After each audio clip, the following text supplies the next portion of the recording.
Yeah, yeah. You ready to pod? Yeah. Oh, I'm so ready to pod. I'm so ready to pod. And we both got our cups of water. Show everybody our cups of water.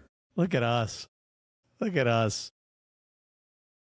All right. Do you want to start over or do you think we're good? I think we're good. Yeah, let it fly. Let the people see behind the scenes. That's the best. Yeah, well, yeah, that's what the people want. The people want authenticity, Matt. That's what they want, sir. That's what they want. Do you mind if I put my feet up today? No, you are more than welcome to do that.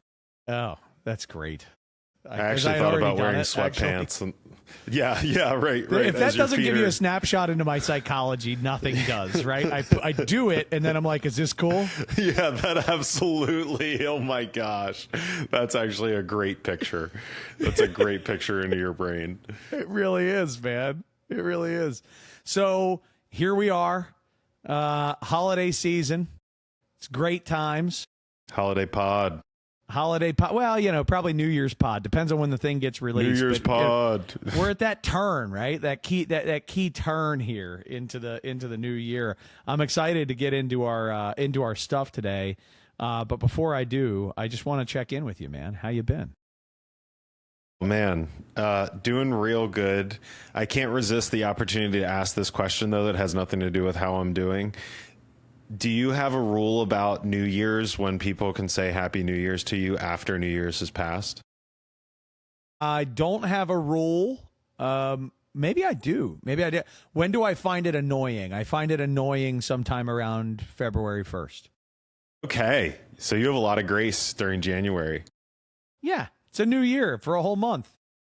I like that. I can get behind that. I think Larry David said after, January 7th, that after that, no more Happy New Year's.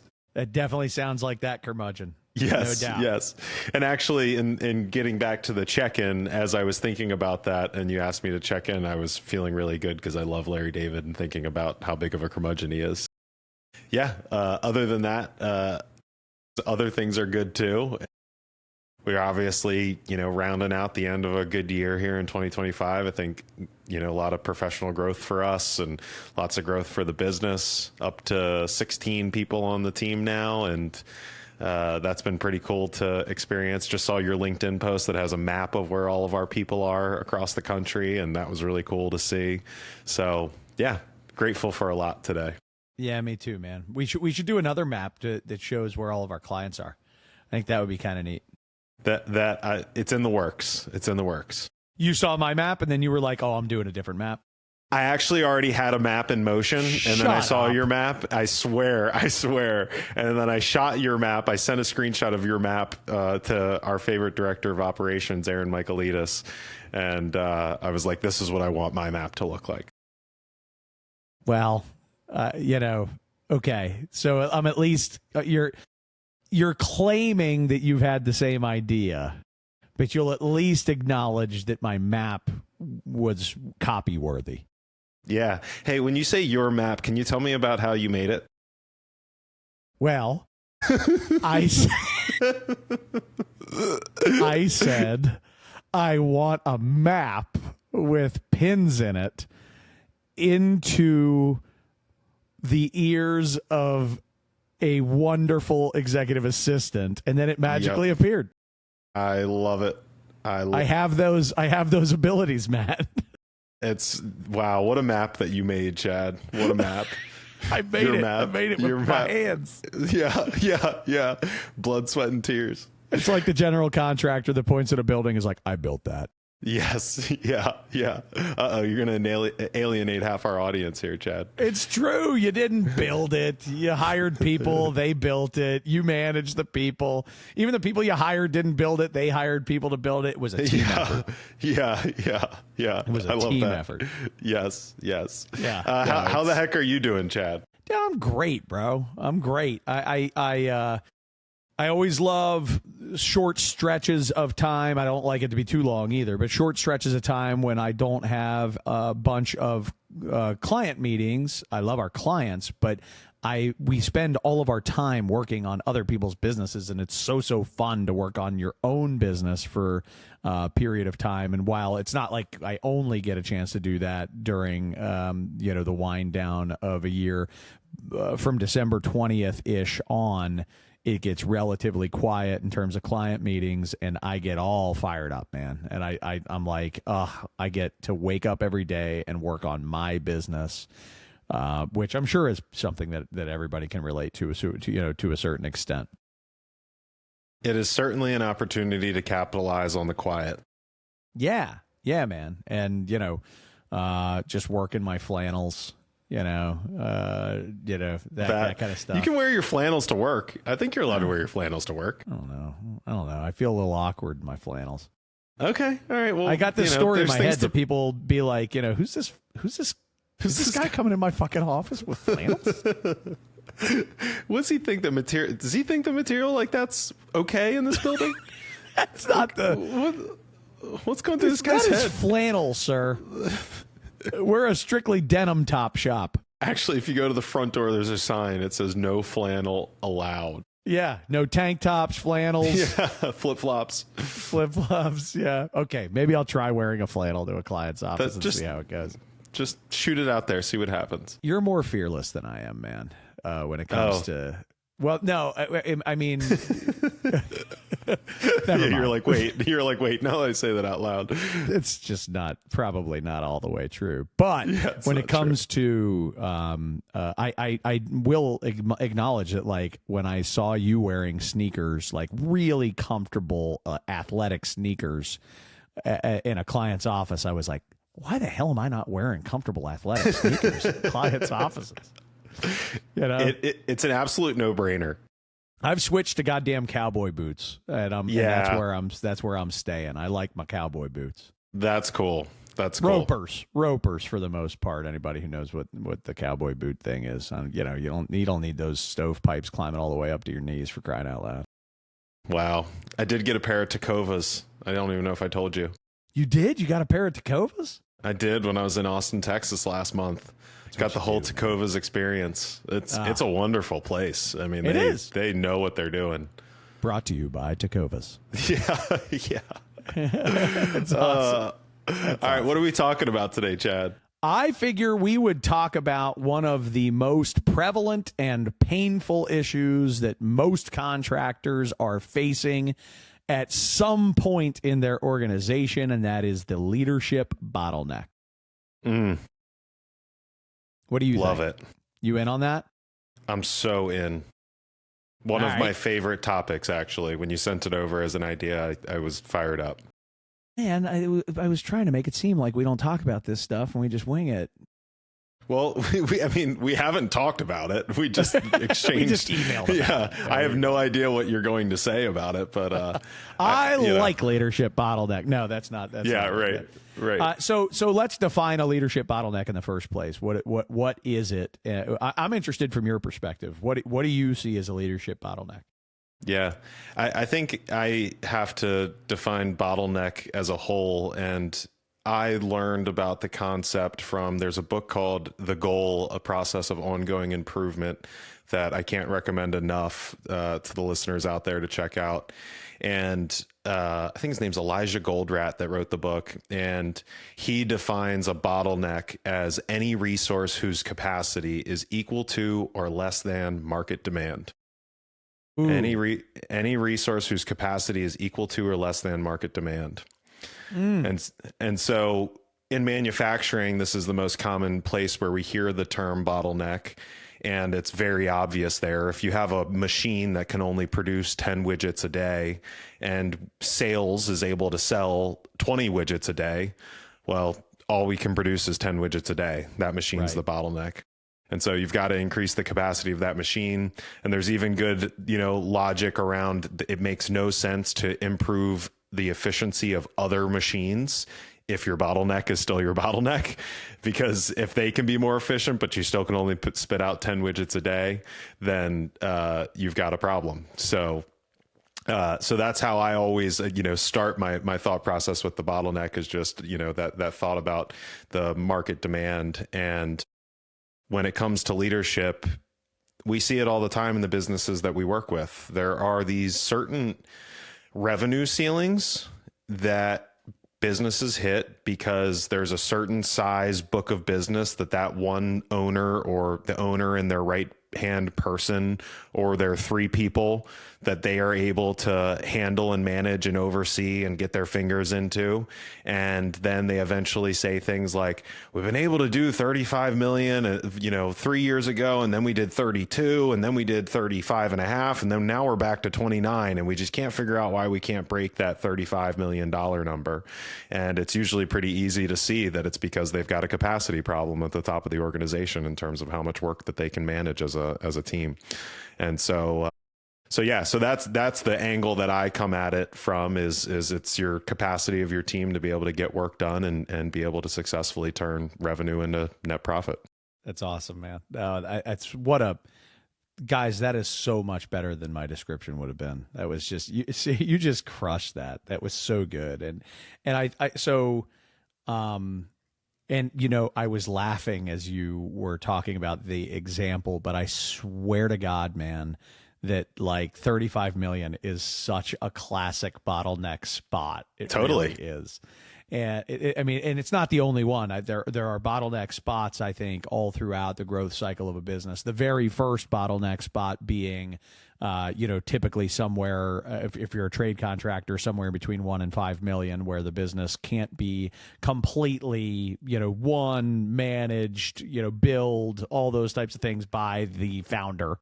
Mm-hmm. And then the next bottleneck being, typically tied to that like key person or persons and the founder, or whichever hat the founder still has on, by the way, right? Or whichever hats the founder still has on, they'll be the bottleneck again. Not necessarily just the founder, but I'm talking about in a growth cycle from zero, so it would be a founder, right?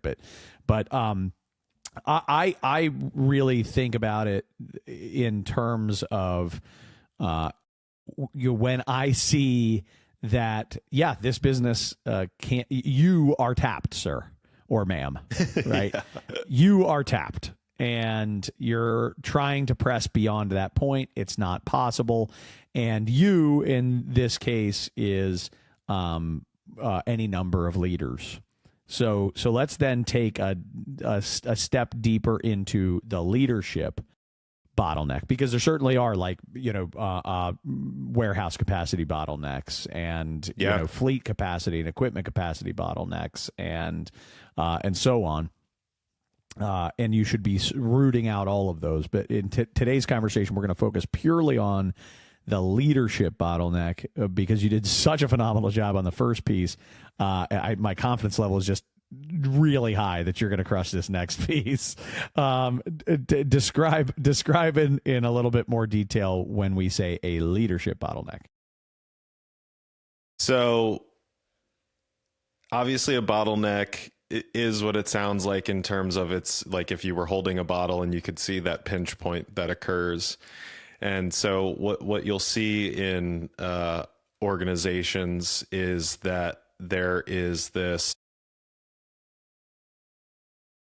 I guess, leadership pipeline problem might be the way that I would describe it, where even when you've got those good people, the right, the lieutenants and the founder and whatever that looks like, that they're looking around at each other and saying, who's going to take my job? And if they're not confident in thinking that somebody in the organization can do it, then it's a pretty dejecting feeling, and it really does just slow the pace of what you're able to do in terms of growth. And then you have to start spending a bunch of time working on your leadership pipeline so that you can finally get the top lieutenants moved up to, I don't know military ranks well enough, so up from lieutenants to generals, and bring in a new set of lieutenants that are able to run that next level of the organization. Yep. And so we're starting now down into the causes of these leadership bottlenecks, which I think is natural. Our podcast is really for everyone, public consumption for any contractor or contractor curious person. But as Matt knows, I tend to really, I can't help it. I speak construction owner. That tends to be kind of where I key in on. And I'll tell you that from my perspective, the number one most common leadership bottleneck is ownership. And owners themselves are the most pernicious bottleneck problem because they can't be pushed out. They don't receive, generally speaking, probably just because of social norms and fear and things like that, they don't receive enough pressure to get out of their own way. And often, I mean, not everybody, but a lot of owners are type A. Mm-hmm. They are pretty confident that they know all the right things and that they're the best person. And it got them to a certain positive point, right? Because they're, that ego was necessary to, have the courage to do the thing and to, press and create the company in the first place and blah, blah, blah, blah, blah. But that is the very thing that will keep you from not being the bottleneck. So I talk about this a lot, and I probably talked about it on the show. I honestly don't 100% remember if I've covered it here, but when you start a business and you are a founder, every hat is on your head to start. Every hat in the business: finance, HR, business development, sales, marketing, project management, field management, estimating, the whole machine. Every hat you can imagine is sitting on your head. And most founders find it pretty easy to take off some of those hats, the ones that they hate, that they know they suck at, those types of things, right? And that's necessary. You have to start taking off hats to remove some of that pressure, because you cannot do it all and have any kind of growth or quality of life. So they start taking off those hats, and usually it's like, get this freaking accounting hat off my head as quickly as possible, right? That's like one of the first to go. And HR, and maybe fleet, and things like that get off their head as quickly as possible. But it's very common that they fancy themselves, and they probably are right, by the way, as the very best at certain hats in the business. They're the absolute best estimator, the absolute best salesperson, or the absolute best project manager, the absolute best field oversight. And those hats can become stuck. And they get stuck because of, in my view, fear, ego, or I might even call it compulsiveness, control. Yeah. And so when the owner, this is, I'm leading up to hopefully something that doesn't suck, but when the owner models a bottleneck themselves, when they are clearly acting in that way, they are just projecting to the rest of their team that this is actually how I want it done. I want you to be a bottleneck. Go out there and be a bottleneck. Mm-hmm. And so they'll get that in their culture. And even as that owner takes off their hat, they'll have a head of estimating that's a bottleneck. Right? Even after they have a head of project manager or a project manager, that project manager will be a bottleneck. So I'm pointing the finger squarely at the owners here and the chief executives, if your company is, run differently. This is the person that sets the standard for a culture that either believes in bottlenecks or is all about avoiding them. And I think all owners have to confront their own ego, they have to confront their own fear, and they have to remove some of that compulsiveness that makes them feel like they have to control everything.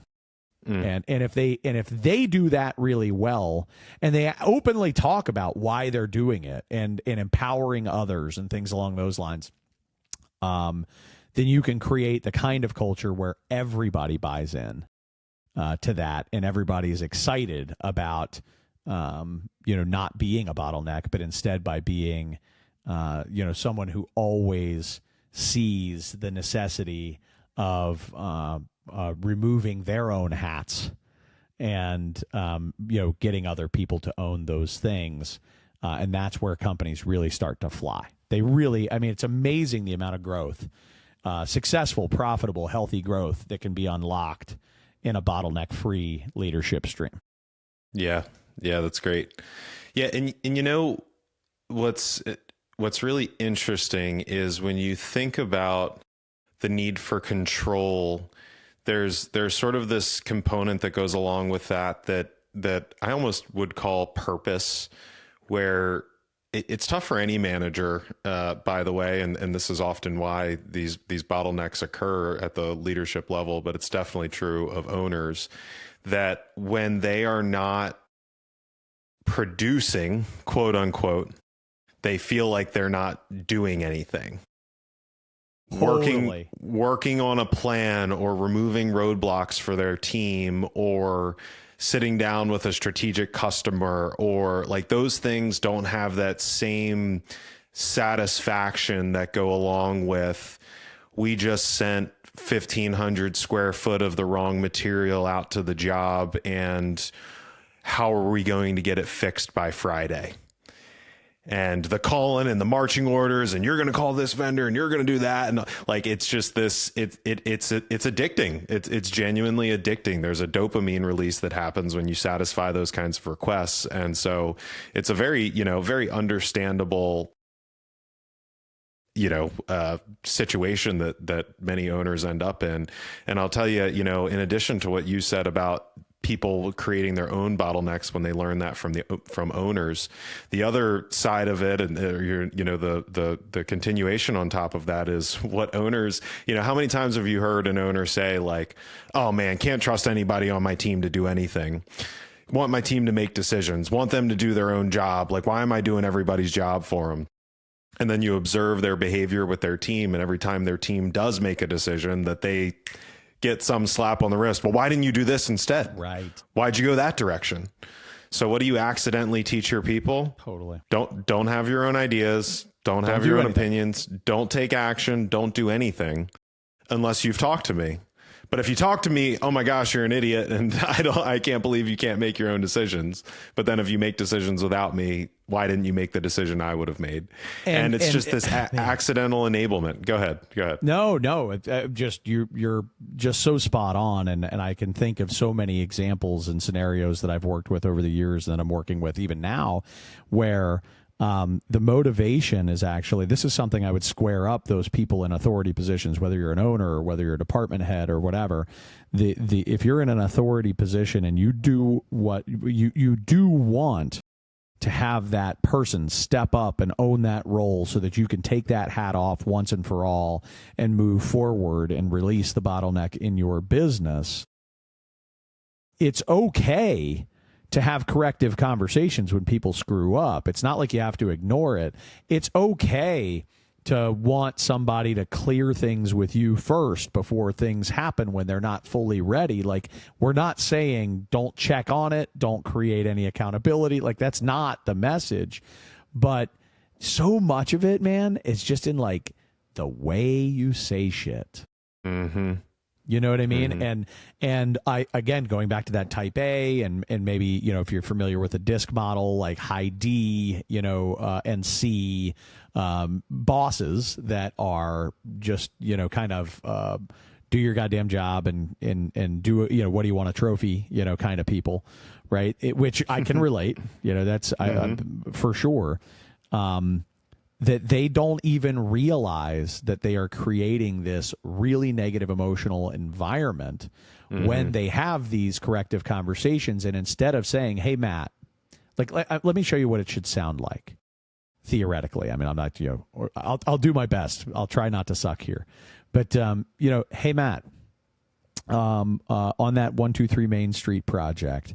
I first off, I want to thank you for doing what you thought was the right thing there. I know this is new to you, and I know that every day that you're tackling stuff out there, it's like new and it's risky. And I think overall, man, you're doing a really, really good job. And I want you to know that.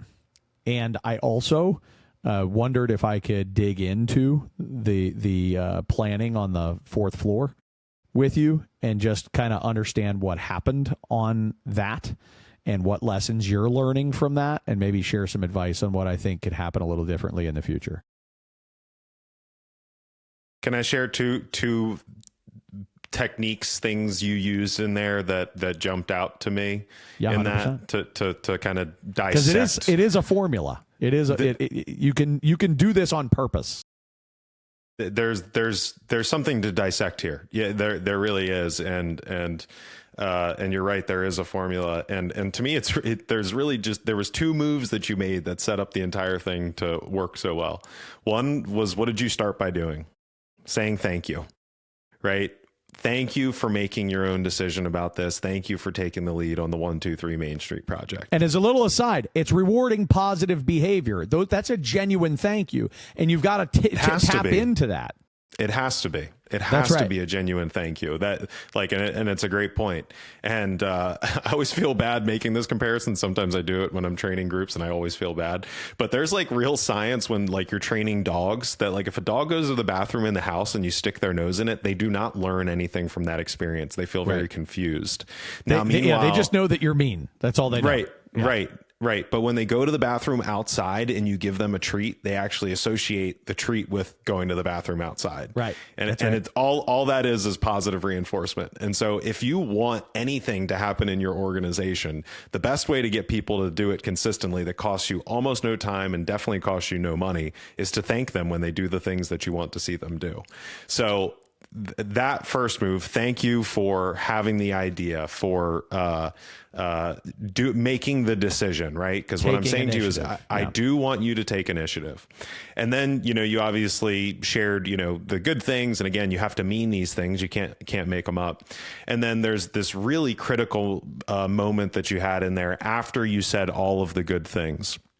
And I just want to say, Chad, you're doing a really great job, but there's a few things that you need to work on. What do you hear when I say that? That you're basically feeding me a line of good things so that you can really hit me with what you intend to, which is the bad thing. It's sort of the shit sandwich, right? It's a but. It's everything after the but is really realistically what you hear as a human. You're doing a great job, but you need to do this, and this better. So now you immediately are doing less good than you were at the beginning of the sentence. You're butted. Your good has been cut into. And so you very importantly said the word "and" after you said all of the positive things. You said you've done a great job, and I've seen how hard you're working for it. And I've wondered if we could talk about what's going on the fourth floor, because there's some things that I would like to see improved, whatever it is that you said. And I don't know why it is that our brains think that we can't be two things at once. We think you can be doing a good job, but this is wrong. So you can only be one thing, right? Like there's a big hairy but in there. You can only be that there's things that you need to work on. Yeah, that's ones and zeros. It's ones and zeros. And meanwhile, you are allowed to have 1 + 1. You're allowed to be doing great, and you could need to be doing better. It's like, that's just, it's a reality of the situation. So totally I think that was great. And it might not always sound exactly like Chad said it, by the way. Depending on the relationship that you have with the person, you can go harder, more direct. And even the more that you have these kinds of conversations over and over again, I think one of the goals is that you're creating sort of a given. There are things that are given after a while, that if you demonstrate care and demonstrate the understanding and all of that enough, that it's a given in the future. Still doesn't hurt to say it, but that you can get there faster. But especially with your people that are cutting their teeth, learning, still figuring out how much they can trust you as an owner, as a leader, and what you're doing, it's really valuable to follow that framework and hit them with a nice thank you and an and. Awesome. Yeah. And so if we've got that piece of it, first off, you have to have the intent. You got to want to remove the bottleneck, and you've got to be committed to recognizing where you are a bottleneck, where somebody else in your organization is a bottleneck. And we have to build some commitment, some consensus that is harming us and we need to do something different. And that something different is almost always, from a leadership bottleneck standpoint, is almost always taking off a hat and putting a hat on someone else, and allowing yourself to level up and allowing somebody else to level up. So if one piece of it, one obstacle to that is your own inability to encourage the risk-taking and overcoming of fear that is necessary with for other people to take on that work. Like, I'm going to give this thing to you to do, and then I'm going to berate you, kind of circumstance that we've just covered. Another thing that can be happening there is an obsession with perfection. And this, listen, the person who just starts doing the thing will almost never be as good at the thing as the person who's been doing it right out of the gate. That's just kind of the way it is. So there's a process for letting go. There's a process that doesn't just happen with, this is now your job, you go do it, goodbye. But that is it's a readiness process to make it to where when we do make the transition fully, that we've gotten consistent evidence that the person can handle that hat. And to me, the best structure that I've ever learned on this came from a Harvard Business Review article from, I think, the 70s, maybe 80s, but it's called Who's Got the Monkey? It actually ended up being a book, something like the 5-Minute Manager Meets the Monkey or something like that. Doesn't matter. Focus on the concept here, which is the 5 levels of delegation. And it's not a universally applicable framework to say this person's at level 3 delegation, this person's at level 4 delegation, because it really actually kind of has to do with the responsibility, or I'll call the hat. Which, to stay consistent, that you're putting on that person. With this hat, what level of delegation do I need to practice here? How ready are they? And so the 5 levels are number 1, where people need to they need to wait to be told what to do. That is the absolute, that's like the newbie. They don't know anything, and they should not do a damn thing until they are told. The second level of and that should be very, very brief. That's a period that should really only exist in the first, I'm telling you, weeks or week that they first receive the hat, whatever that hat is. You stay put. You've got that hat on. I'll come and tell you what to do. Should be very, very minimal. Level 2 delegation is where someone is asking how to do the thing. They recognize the thing needs to be done, and they come to you and they ask. They say, how do I do this? Level 3 delegation is really the turning point. Level 3 delegation is where the person comes to you, but they tell you what they're planning to do rather than asking for what to do. And that creates a much more that creates growth, because now I'm charging that person with thinking on their own. And sure, I'm going to ask them to ask me before they take action, come to me before they take action. But when they come to me and they tell me I'm planning to do X, is that the right thing? I can validate that, and I can get confirmation that, look, hey, you're demonstrating you know what you're doing, and you're doing this on your own. Level 4 delegation is really exciting. That's the place where we try to get to with most of our staff, which is they just do the thing, and they regularly check in and give us updates on what has happened. right? Hey, I did this thing, just wanted to keep you in the loop. Did this thing, just wanted to keep you in the loop. And then level 5 delegation is where you say, stop keeping me in the loop, dude. You're good. I know you got this. Right? You have full ownership over the thing. So as I look at you, tell Matt, me it's your quarterly review. Right, exactly. Right, like, tell me your quarterly. That's exactly right. Give me the recap later. That's exactly right. And as I look at you, Matt, in our time working together, I could make a list, and I won't publicly, but I could make a list of the things where I have you at level 5 and on things where I have you at level 4. Do you know what I mean? Like where when you're doing a thing that you're checking first, and then other things where you're not, I'm sorry, not where you're checking first, but where you're updating me afterwards. And then other things that like you don't have to update me at all. I'm not, I'm not going to be involved in any way, shape, or form. And you've totally got the ball, and it's more of those than others. But and it's funny, we know, like we kind of know naturally where we are with these things, with each other. Well, and I have to share this because this is something that I've also mentioned in training that I've never said in front of you. But when I talk about this concept in training, one of the things, and this is useful to the listeners, by the way, because if you're trying to de-bottleneck, what Chad is suggesting right now is exactly one of the ways that you can de-bottleneck is to start teaching your staff the 5 levels of delegation and requiring them to be at least in level 3, where they are making recommendations of what they're going to do.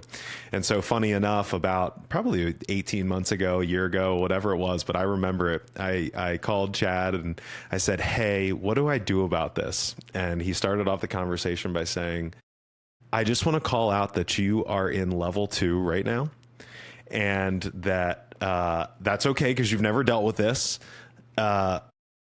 And I want you to be in level 3 anytime going forward. And I thought, that motherfucker. I thought, oh my God, pulling out the levels on me. And this is what I'll tell people in training too. So, and I knew you'd be fine with it. But I'm like, but you know what? Despite the fact that that was the first thought that went through my head, you know what goes through my head every time I got an issue now, and that's something I need to address, I go to level 3, right? And it was a great lesson. And I still remember it 12, 18 months later because it made me say, I have to think through what would work. And so, yeah, so if you are dealing in these kinds of things, it's nice to have a shared vocabulary with your people where you can, identify something like a level 2 or a level 3 to help them to understand how you want them to act. Yeah. And even if you don't have that shared vernacular, it still works to just simply, like, if Matt and I weren't singing that same sheet, it still would have worked for me to say, hey, I'm happy to give you the answer, but just FYI, in the future, I'd really like you to think through this on your own before you come in here, because I think you got this, man. Right? Like, I think you can think through this, and I want you to. But I also do want to call out seriously in that situation, not just to make you feel better, but also to illustrate something the audience in general, is to say that it is also totally fine for somebody to come and ask you what to do when they absolutely have no idea, and it's unreasonable for you to expect people to, like, well, I need answers, I need solutions, kind of thing, when they really don't know where to start. But the faster you can begin priming that expectation that I do expect you to put thought into this as soon as you feel like you're competent at that, so that we can level you up. And I think maybe overall, man, it's like having a culture that is at least in part defined by your desire to level people up, and the recognition that those who are excellent at leveling up their people have limitless futures. So I'll get to one of the other causes of the bottlenecks from my perspective is fear of losing my job. Yep. And I see this a lot. And I think companies have to be explicit about making sure people know, like, what will happen when that person can do your job? You will do a new, awesome, bigger job. That's what you will do. Or you'll be the expert in creating more of these people because we're growing geographically, and we're going to pay you more for that pleasure. You actually have to back up those words with action, and you have to demonstrate to your people that the people who make other people better around them, and maybe even make people so much better that they surpass them, that we protect and grow those people's careers.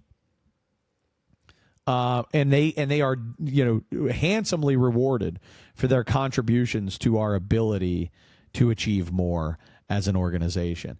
And I think that's as simple. Like, nobody can solve that problem but the boss, explicitly making it clear that, like, you losing your job here is going to be great for you. Mm-hmm. That if you train enough people to do your job for you, that's not going to hurt you. And I have been in conversations with some owners over the years where they're like, I just want somebody I can let that guy go because he gets paid too much. I'm like, dude, you are on a path to bottleneck city, brother. Like, that is a guaranteed problem. That is the worst thought process you could possibly have. If you have somebody that is great at making great people, the last thing you want to do is remove that person. So, and this is like a very wide and deep conversation. I'm now realizing that this could be like a 7-hour podcast, because we could get into, the importance of SOPs and training and development and all the things that you really need if you want to remove the bottleneck. But I think if we just stay at maybe our original intent here, is to speak to leaders about recognizing, folks, that your mission should be to remove your hats and put them on other people's heads, and as quickly as possible, so you can pick up new hats that take you to new heights. Yep. Love it.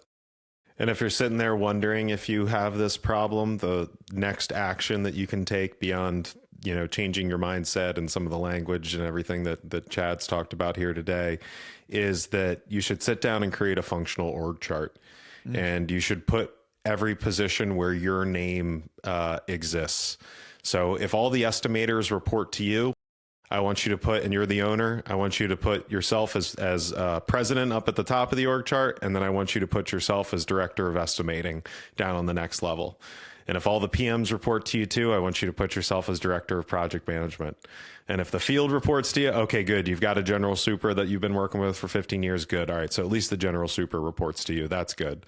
Right. And go through that exercise and look at all the jobs that you have. Love it. And then ask yourself, which would be the lowest hanging fruit for me to remove immediately? That's right. And if that's sales, then get sales off your plate and get somebody in that. If it's operations, get operations off your plate, and then check off the next hat, the next space on the org chart where you're sitting. What a phenomenal piece of advice, Matt, to close it out. And I know you were using the owner as the example, but I recently did a functional org chart very similar to this, where we wrote the senior project manager's name as the senior project manager, as the project manager, and the assistant project manager. Yeah. Yep. That's great. You know what I'm saying? Just to really drive home that message where, dude, you're working way below your pay grade. And to be totally direct, you're not being a particularly effective senior. Right? And Absolutely. then it's, well, I need better people. Like, well, a senior's job is to make that happen. Mm-hmm. Mm-hmm. What are you doing to contribute to recruiting? What are you doing to contribute to training and development? What are you doing to have difficult conversations with people and set expectations? You're just doing everybody's damn job for them. It's great. So fun. Love the bottleneck. Love the bottle. Well, I hate the bottle. Hate the bottleneck. Hate the bottleneck. Love the bottleneck topic. Could be a Seinfeld episode. Could be. Did you hear about the bottleneck, Jerry? So he's a bottleneck. He's a bottleneck. Whoa, who's a bottleneck? Yeah. Wow. Cha cha cha. I love Seinfeld. My kids do too. It's really fun. That's really nice. That's really nice. Yeah, my kids and I watch Seinfeld. Every now and again, there's like sex jokes, and they're like, "What is that?" And I'm like, "Don't worry about that. Don't worry." Yeah. Yeah, you'll get there. My 13-year-old's like, "I can tell them, Dad." I'm like, no, you don't tell them anything. Yeah. Let them maintain their innocence. Right, exactly. So, what are we talking for XVY, brother? I gotta look. Are Are we talking? Do you are we remember? talking about the you design, tell build, us, you design, tell us. assist? No, we're talking about the other one. Are you sure? Because I think we promised we were going to talk about the design, build, design, assist. Is that for this episode? Okay, fine. You want to do design, build, design, assist? I'm good with it. Yeah. So let's just aim for 10 minutes on this. To kind of keep it focused. But the question was, should you build out your business as a trade contractor or a general contractor? Though, do we want to focus on trades or do we want to focus on generals and trades here? I think that's a good point. I think we'll lead with trades and we'll try to give thoughts around the GC stuff as we go. But let's focus on trades. Should you tool your business to position in the market as a design build or design assist contractor is kind of the question, right? And is that for you? Mm-hmm. Right. And I mean, I think there are some pretty compelling reasons to do it. I think there are also some pretty compelling reasons to not get engaged in that environment. I think for me, the biggest question that I would evaluate when I just ask, like, is this for me, is am I prepared to participate in the market sectors where this is really of interest? Mm-hmm.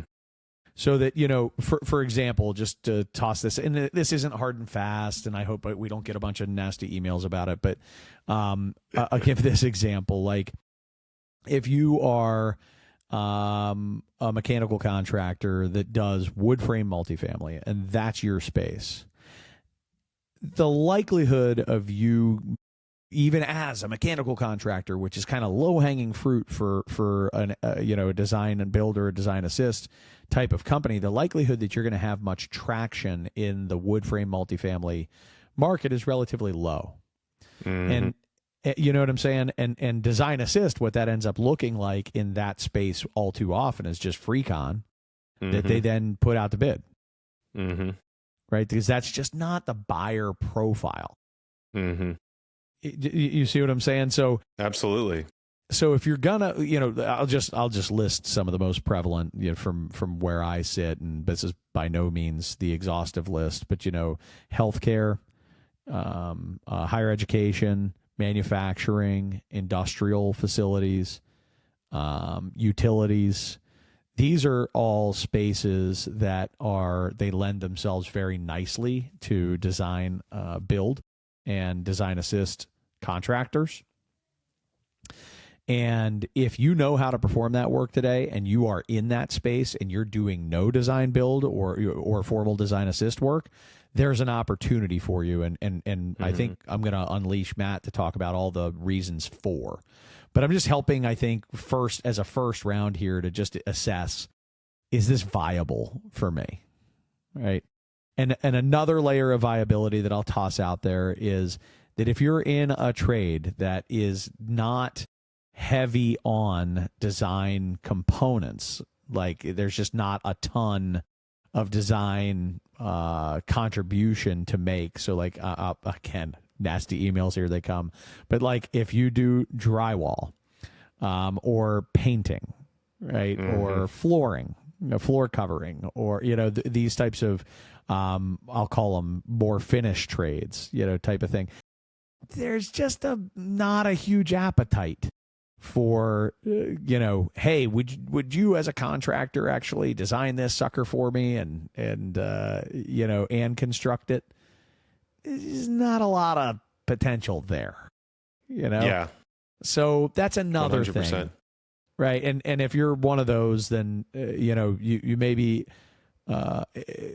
There may be some niche avenues. I'm confident that there's something that you could do, as a drywall contractor doing these complex acoustical ceilings in, blah, blah, blah, blah, blah, right? But there's a niche somewhere, and there's riches in the niches, right? There's definitely money to be made there. But by and large, those would be some, I would just sort of say, quick disqualifiers for most trade contractors. Mm-hmm. Now, No, that's assuming great. we're over those hurdles, Matt, tell us why we should think about it. Well, I think it's interesting to consider the fact that MEP is the most commonly scoped to perform design assist or design build services. And I think it's worth asking the question, why is that?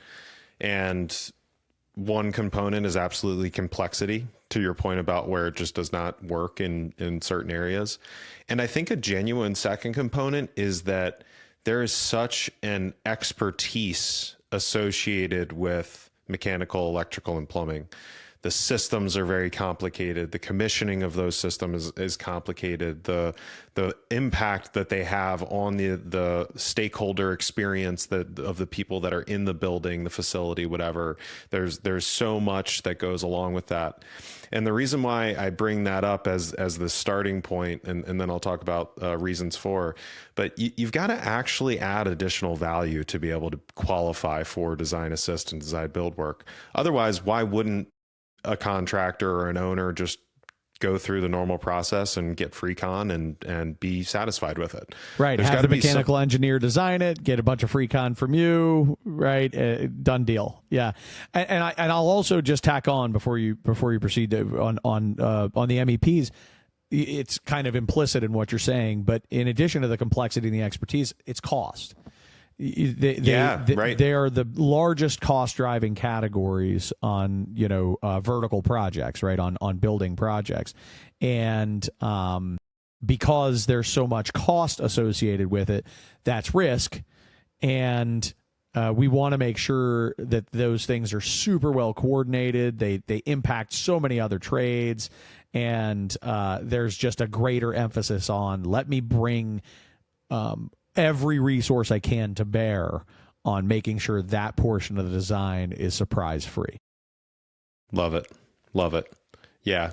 And then meanwhile, although we're talking about MEP, I just want to, make sure that the metal panel contractors out there or the glazing contractors, even some of the high-end interior finish contractors, structural contractors, yes, that there are absolutely, even concrete, there are absolutely opportunities to participate in some kind of design assist process. And believe me or not, I am observing it inside of our customers and right. companies around the country. There's some major geographic differences, though, aren't there? Yes, right. In terms of where absolutely. we see this playing out, we have clients coast to coast, and there are definitely pockets around the United States geographically. There are definitely sectors, as we've described, and these geographic and sector norms are driving it. And I was speaking with an MEP contractor out in San Francisco recently, and I said, "What percentage of your work is design build?" And they're like, "Dude, we don't do anything that's not design build. Like zero things." Yeah. There's no way that we're not doing design build, and free-con isn't even a thing in the markets that they serve. Like they would be like, you want what for free? Huh? Yeah, 100%. And so that obviously is the first reason for is that you're actually getting paid to do your estimating and pre-construction services, and you're typically going to have some other requirements like meeting with the architect, meeting with the owner, the GC, whatever that looks like, to help, through some different design meetings, provide different materials, feedback, whatever that is, products. And, but you're actually being paid to do it. So you're a paid consultant for the pre-construction services on the project. And that's a good place to be. It makes it a lot easier. And then I honestly think, that stems right into the next component, which is you start to have so much more confidence in your pipeline on when you've got design assist opportunities in your pipeline. So, how often are you looking at a job and you're like, I think we're going to get this one? And while being signed on as a design assist contractor still does not typically guarantee that you will win the project once it goes to award, it puts you in the pole position, and it's irregular that you wouldn't end up getting the award, assuming that you delivered value and everything else that you said you would throughout the process. So you've got... And I got to jump on that for a second, Matt. Like, you said it right at the outset. You better be able to bring some added value. And the times where I've worked with companies that said, like, we did the design assist, then we didn't even get the deal. They put it out for competitive bid, blah, blah, blah, blah, blah. I'm like, look, man, you probably sucked. You know, right? You probably didn't do an amazing job. And that was a great way for them to sample the goods and say, peace out. Mm-hmm. Yep. 100%. 100%. So obviously the quality of the pipeline improves, and you just start to get, more confident in the work that you got coming up. You should have a higher conversion rate on your design assist opportunities than you do your typical design bid build opportunities. So there's all of that goes along with it. And then there is this small thing, and it goes inside of, delivering the value. But I will tell you this, there's a book that you and I both love called Influence, The Art of Persuasion by Dr. Robert Cialdini. Foundational book for my philosophy and understanding of influence. Can't recommend it enough. I mean, it would go on like my 5 top books that you got to read to develop your philosophy. That's cool to hear. And one of the levers of influence, so the whole book's about what are the different natural levers of influence in the world. And it's one, for example, is called reciprocity. And if I buy you lunch when we go out, what do you want to do the next time that we go out to lunch? You want to buy. There's this human need to reciprocate when people do things for us. You hold the door open, I want to say thank you and smile, right? There's just this human need that we have in many instances. So that's one lever of influence, reciprocity. But another one is consistency. And what consistency comes down to is that people like to remain consistent with the decisions that they make and the agreements that they make. And so if they make a decision early in a process, they usually like to validate their earlier decision by continuing to make that decision over and over again. And so the example of that I'll give is that when you do hire, when a buyer hires a design assist contractor and they sign them onto an agreement, there's a psychological desire to validate that decision to hire that subcontractor was the right decision. And therefore there's just this little bit of influence that it contributes to when you do go to actually win the job and bid, on the construction of the project, that the buyer wants to remain consistent in the agreements and the decisions that they've made in the past. So all of that, compares into more visibility into your pipeline, therefore more visibility into your backlog, which gives you more visibility into the next year of your business and the types of business decisions that you can make. And all of that is positive. And I think the last component that I'll add in for reasons for is just partnership. You really start to have this opportunity to develop a true partnership with the buyer, the general contractor, or the owner that you're working for, and help them to see you as being different and better than your competition and the other people that they normally deal with. And that's what so many subs say they want. And so many struggle to actually build true partnerships. And it's a really good way to position yourself to actually be sitting in a seat of authority, as you're leading up and into the project. Awesome. I love the rundown. I'll add a fifth, which is a bonus round, to say, it limits your competition. It puts you in a pool. Great point. Of contractors that great point generally can't do what you're doing. And so if I gave you kind of like the indicators that you should not get into it, one must, if you want to be good at it, if you really want to shine in this space, is, are you today providing the best, most comprehensive pre-construction work product in your space? If you are, you're probably a candidate. If you regularly have general contractors telling you holy shit, man, your scope is amazing. Mm-hmm. It's so detailed, and you're always helping me to figure out where the gaps are, and you're always putting in the alts, yes, and you're always putting in the right. 100%. That is a very, very good indicator that you have some of the makings. It's not all you need, but some of the makings to get paid for that. and to maybe consider getting into a market that will pay you for it, which brings me to my last thought on the subject, which is that owners, sadly, are the drivers here. Mm-hmm. And that's why I talked about geographic and market sector influences, because at the end of the day, you can't just be like, you know what, we're in electrical, we're going to go design, build, design, assist from now on, and just start trying to make that happen when it's not really the case in the owner-driven environment. So I want to talk for a moment to our GC friends and say, you are advisors to the owners you serve.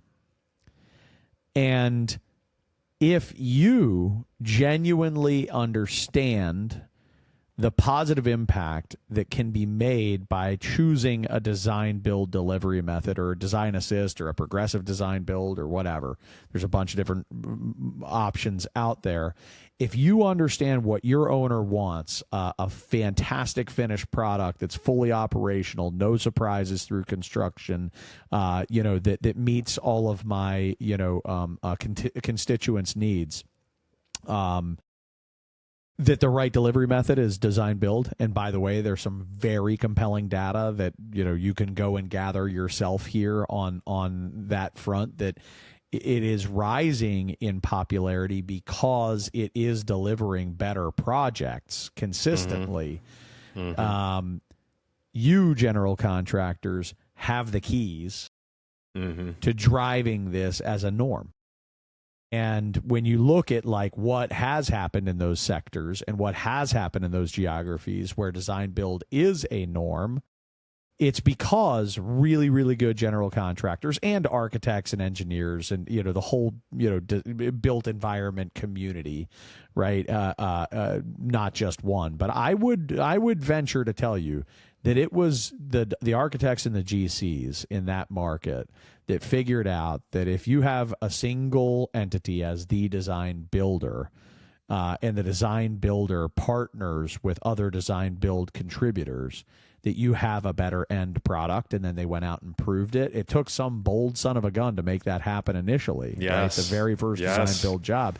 But goodness gracious, right? Like now there are, tens of thousands, or probably hundreds of thousands of design build projects going on in the United States every year of substance that are proving that it kicks ass. So general contractors, I get this conversation all the time with our GC clients and our GC friends. What do I need to do to differentiate? Here's some low-hanging fruit. Mm-hmm.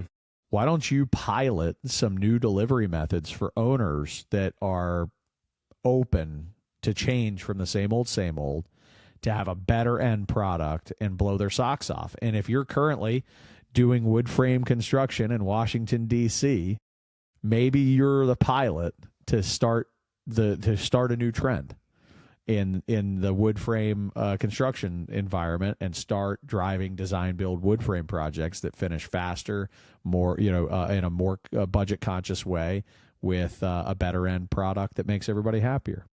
I love that. I love that idea. Yeah, great topic. Yeah. Sorry. I went a little. I misread your email. Yeah, that's okay. That's okay. Actually, it's funny because when I wrote it, I was like, "This could be unclear," and I was like, "No, I think I'm being clear." So actually, it was unclear. So that's not even all your fault. Sure, I literally had that thought.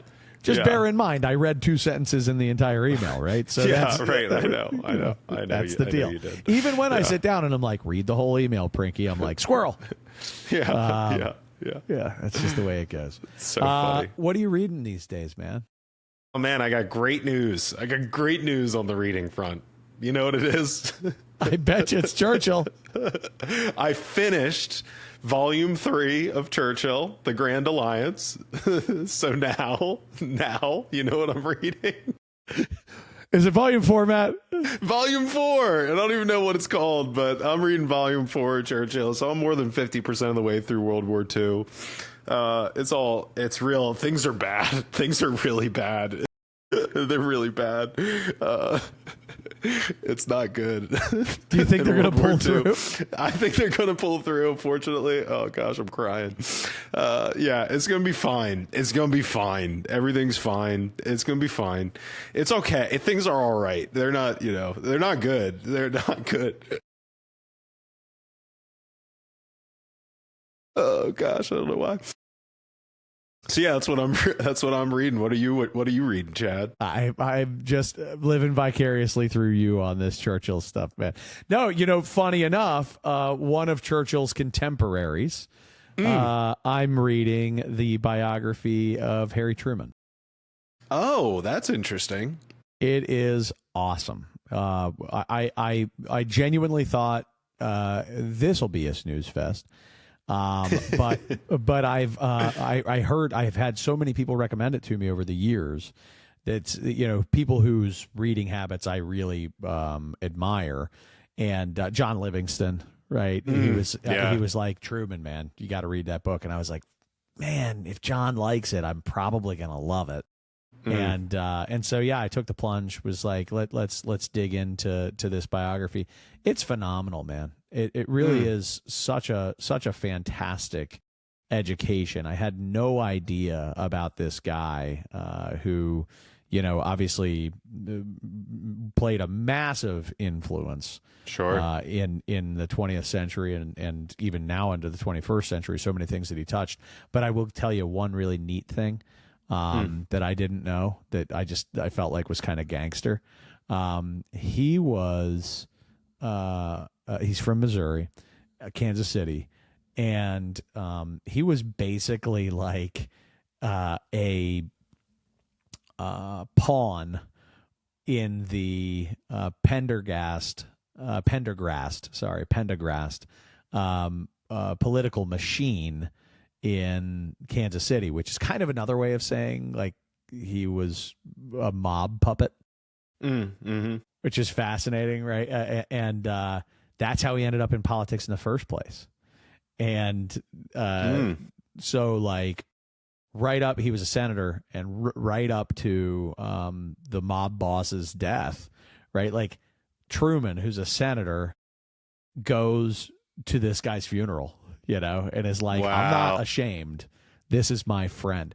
And one of the things that I thought was awesome about it, because like he's also got just a truly almost spotless kind of ethical track record, which is fascinating too. Like, how do you pull that off, and how do you serve all these masters? And I one of my greatest takeaways from that is that like you stay true. He stayed true to his friends and did not mind that his friends had a bad rap, and I just thought that was awesome. Like this dude's in the conversation for being named vice president when Roosevelt is definitely gonna die. Yeah. And he's in the conversation for being vice president, and he's like, yeah, no, I'm gonna go hang out with my buddies here who happen to be the mob. You got a problem? Wow. Yeah, pretty badass. Yeah, and totally something that is so 1944. Like such a different time to be able to pull that off. Well, shit. All the rules are out the window these days, man. Like you can do anything. That's actually why I paused, is I was like, actually, who knows what you? Yeah, yeah. I think these days you can get away with anything, and the reason that you can get away with anything is that it's only going to last for 10 days in the news cycle. Just hang in there. Yeah, that's a good point. Whatever the hell you do, just deny it. 10 days later, everybody will forget. Yeah. Just to not got it. Okay, good. That's good advice. Yeah, just FYI, just be like, didn't do it, wasn't me. Yeah. Wait 10 days. Wait 10 days. Just wait 10 days, and everybody will be like, probably wasn't him.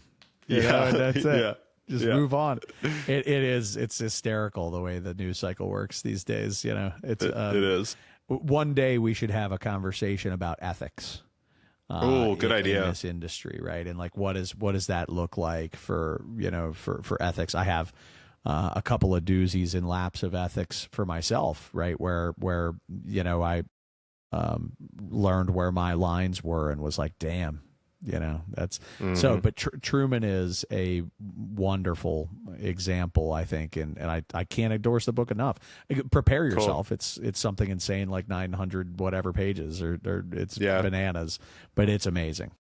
Yeah, cool. All right, I'm sold. All right.